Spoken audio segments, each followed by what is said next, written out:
हाय दोस्तों, आप सबका स्वागत है आपके YouTube चैनल भूतों की अनसुनी कहानियां। आज जो ये मैं कहानी आपको बताने जा रहा हूँ, इसका नाम है आत्मा की सवारी। चलिए अब बढ़ते हैं आज की कहानी की ओर। फैजाबाद जिले की है। एक रात की बात है। वहां के घाट रेलवे स्टेशन में कई सारे ऑटो ड्राइवर खड़े थे। सभी सवारी आते ही एक एक करके उन्हें बैठाते और चले जाते। जैसे ही रात ज्यादा होने लगी, ज्यादातर ड्राइवर अपने घर को चले गए। उसी रात दुर्गेश ऑटो ड्राइवर भी घाट रेलवे स्टेशन पर था। वो भी दूसरों ड्राइवरों की तरह घर जाने ही वाला था। तभी उसे याद आया कि एक पैसेंजर ट्रेन आने वाली है। दुर्गेश और तीन चार ऑटो चालक उसी पैसेंजर ट्रेन के इंतजार में रुक गई। तभी जोर जोर से बारिश होने लगी। रात तो थी ही, लेकिन बादलों की वजह से चांद की रोशनी भी नजर नहीं आ रही थी। बादल गरजते और बिजली चमकती तो कुछ उजाला नजर आता, वरना अमावस से भी ज्यादा काली रात हो गई थी।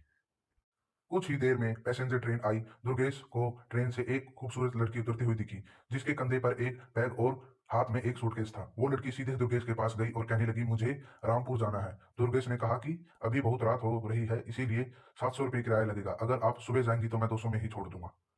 लड़की ने जवाब दिया, मुझे अभी जाना है, आप ले चलिए, मैं पैसे दे दूंगी। दुर्गेश ने कहा, मैडम आप पहले पैसे दीजिए, मैं आपको सही सलामत घर छोड़ दूंगा। लड़की बोली, अभी मेरे पास सिर्फ 300 रुपये हैं, आप ये रख लीजिए, घर पहुंचते ही आपको बचे हुए 400 रुपये दे दूंगी। इतना सुनते ही दुर्गेश ने कहा, ठीक है मैडम, आप ऑटो में ही बैठ जाइए। कुछ ही देर में दुर्गेश ने उस लड़की को उसके घर पहुंचा दिया। वो लड़की ऑटो से उतरी और घर के अंदर चली गई। दुर्गेश अपने 400 रुपये के इंतजार में खड़ा रहा। आधा घंटा बीत गया, लेकिन लड़की लौट कर नहीं आई। दुर्गेश के मन में हुआ कि अंदर जाकर देख लेता हूँ कि वो अब तक क्यों नहीं आई। उसने घर की घंटी बजाई और जोर जोर से आवाज लगाने लगा। तभी एक बुढ़िया ने घर का दरवाजा खोला। दुर्गेश ने कहा कि एक मैडम यहाँ ऑटो से आई थी, उन्होंने मेरे 400 रुपये देने का वादा किया था, वो अब तक पैसे लेकर बाहर नहीं आई है। बुढ़िया ने हैरानी से पूछा, कौन मैडम? यहाँ तो मैं और मेरे पति के अलावा और कोई नहीं रहता। हाँ, मेरी बेटी पहले रहती थी, लेकिन वो 5 साल से यहाँ नहीं रह रही। दुर्गेश बोलने लगा, क्यों, अब वो कहाँ रहती है? मैंने शायद आपकी बेटी को यहाँ तक छोड़ा है, एक बार अच्छे से देखिए। बातों ही बातों में दुर्गेश की नजर सामने वाली दीवार पर गई। वहां उस लड़की की तस्वीर लगी हुई थी, जिसे वो ऑटो में बैठा कर लाया था। दुर्गेश ने बुढ़िया से पूछा, वो दीवार पर जिसकी तस्वीर लगी है, वो आपकी बेटी है? बुढ़िया ने जवाब दिया, हाँ वो मेरी बेटी है। क्यों, क्या हुआ, तुम ऐसे क्यों पूछ रही हो? हाँ सुनते ही दुर्गेश बोला, माताजी मैंने कहा था ना कि मैं आपकी बेटी को घर ही लाया हूँ। यही मेरे साथ ऑटो में बैठकर आई थी। आप अब जल्दी से मेरे पैसे दे दीजिए।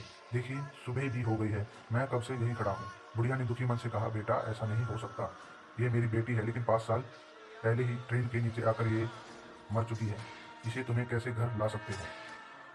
यह सुनते ही दुर्गेश के होश उड़ गए। वो तेजी से वहां से भागा।